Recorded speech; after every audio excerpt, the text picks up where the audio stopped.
안녕하세요. 오늘은 사도행전 25번째 시간입니다. 18장을 살펴보도록 하겠습니다. 18장은 바울 일행이 이제 아테네에서 고린도로 들어와 고린도에서 하나님의 말씀을 증거한 그 내용들이 기록되어 있습니다. 자, 원고를 살펴보도록 하겠습니다. 1절에서 3절까지 그 내용이 기록되어 있죠. 아덴에서 고린도로, 그러니까 빌립보에서 데살로니가, 데살로니가에서 베레아, 베레아에서 이제 아테네, 아테네에서 고린도까지 약 80여 킬로가 되죠. 고린도까지 들어와서 복음을 증거합니다. 바울이 아덴을 떠나 고린도에 이르러 고린도에 와서 보니까 아굴라라라는 유대인 한 사람이 있었습니다. 그의 아내는 브리스길라였죠. 자, 이 아굴라라고 하는 사람은 로마에서 살았는데 클라우디오 이 황제가 모든 유대인을 로마에서 떠나라 이렇게 칙령을 내렸습니다. 그래서 로마에서 고린도로 이주해 온 상태입니다. 유대인들이 어디에 가든 그 나라, 그 제도에 동화되지 못하지요. 왜? 율법 때문에 그렇습니다. 그래서 황제의 미움을 사서 고린도까지 이주를 하게 되었습니다. 자, 바울이 고린도에 들어가서 아굴라라고 하는 사람을 만났는데 생업이 같습니다. 생업이 뭡니까? 천막 만드는 일입니다. 그러니까 천막을 만들어서 그것으로 생활을 했던 겁니다. 자, 고린도에서 하나님의 말씀에 붙잡혀 강론을 시작합니다. 안식일마다 바울이 회당에, 유대인들의 회당이죠. 회당에 들어가서 강론을 합니다. 유대인과 헬라인을 권면하는 거죠. 유대인들에게 무엇을 권면했습니까? 바울이 가서 권면한 그리고 증거한 말씀은 다른 게 아니죠. 예수는 그리스도라. 다시 말하면 구약 성경을 들어서 예수 그리스도의 이 죽으심, 고난, 그리고 부활, 승천 등등 이러한 내용들을 이제 성경을 들어서 유대인들에게 가르쳤던 겁니다. 이렇게 복음을 증거할 때 바울 사도의 어떤 인품, 성품 이런 것으로 증거했다라기보다는 하나님의 말씀에 붙잡혀서, 그러니까 유대인들에게 복음을 증거하면 반드시 핍박을 받고 배척을 받고 원수처럼 여겨서 그들이 죽이려고 했던 거죠. 그런데 어떻게 이렇게 가는 곳마다 유대인 회당에 찾아가서 그들에게 복음을 강하고 담대하게 증거했을까? 바로 하나님의 말씀에 붙잡혀 있었기 때문입니다. 하나님의 말씀에 붙잡혀서 역시 고린도의 회당에 들어가서 예수 그리스도에 대해서 밝히 증거를 했습니다.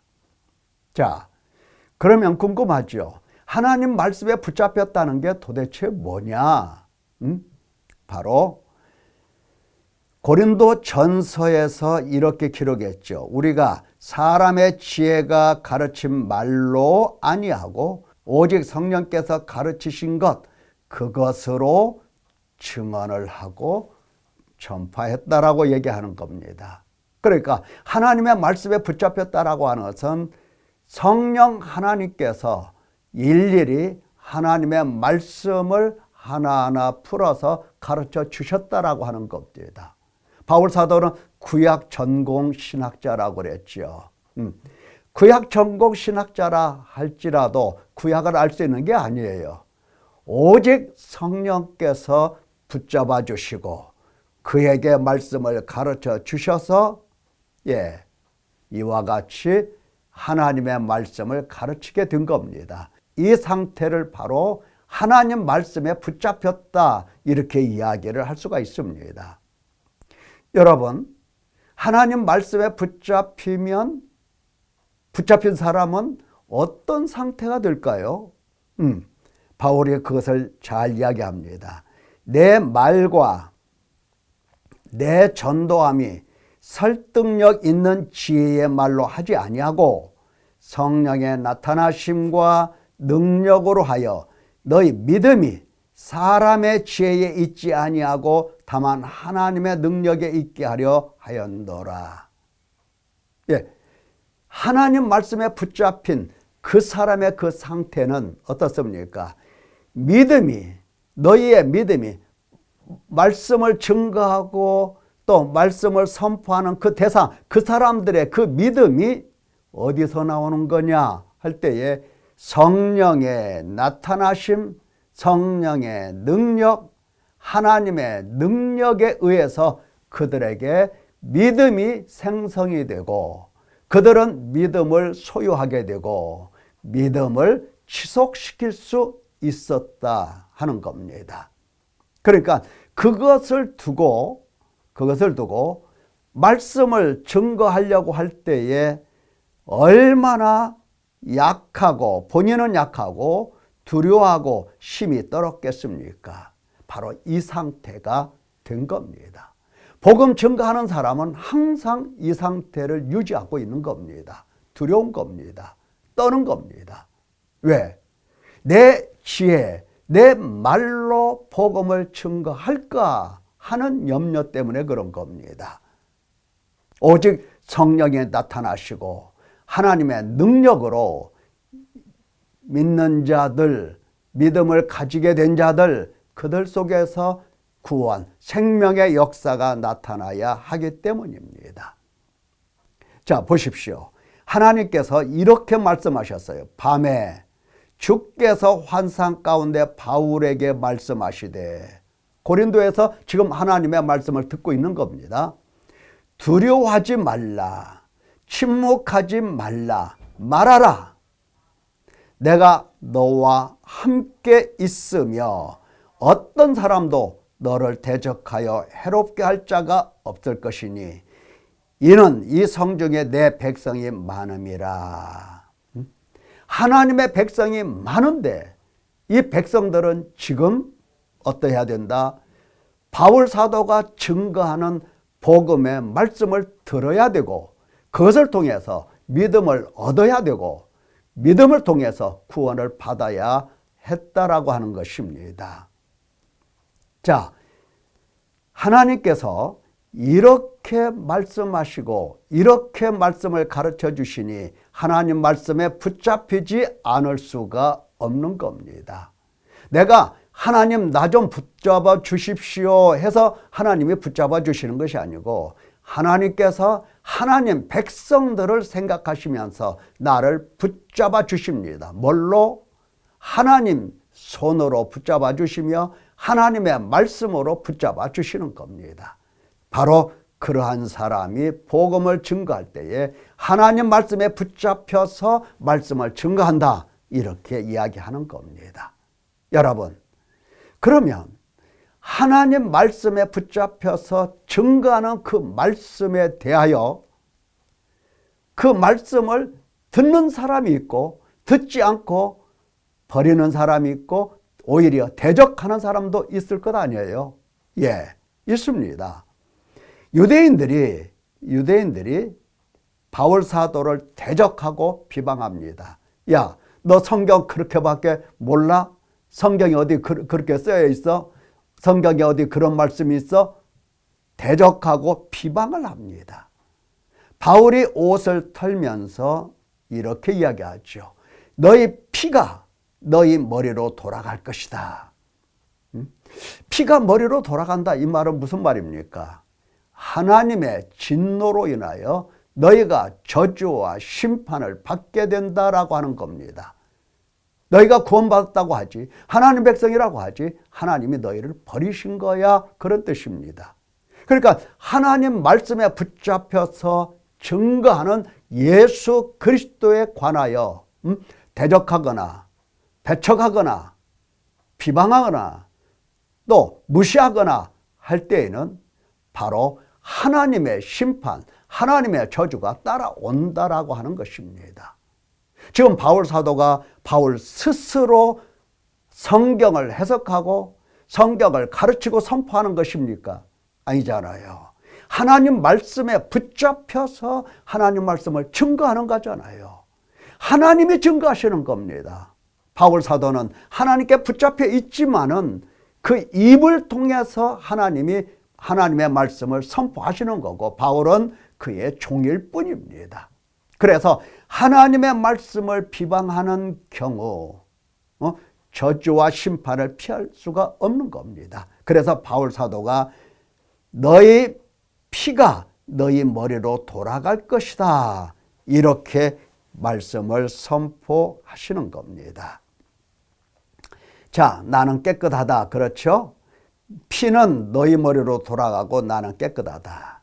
만약에 말이죠, 하나님 말씀에 붙잡힌 사람이 이 사람 눈치 보고 저 사람 체면 생각하고 하나님의 말씀을 왜곡해서 하나님 말씀이 아닌 인간의 말로 다시 재해석해서 가르치게 된다면, 그 피가 너희 머리로 돌아가는 것이 아니라 그 피가 내 머리로 돌아온다라고 하는 것을 바울 사도는 잘 알고 있었습니다. 피가 내 머리로 돌아와요. 다시 말하면 내가 하나님의 저주와 심판을 피할 수 없다라고 하는 겁니다.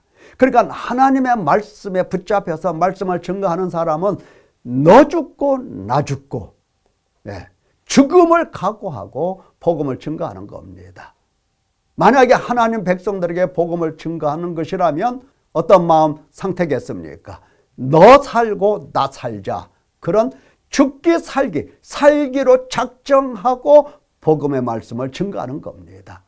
대적하는 자들에게는 너 죽고 나 죽고 이런 각오로 복음의 말씀을 증거하지만, 하나님 백성들은 너 살고 나 살고 너도 살고 나도 살고 이렇게 각오, 결심, 이러한 태도로 복음을 증거하는 겁니다.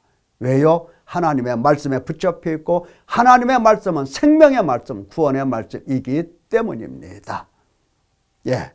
이렇게 복음을 증거하니까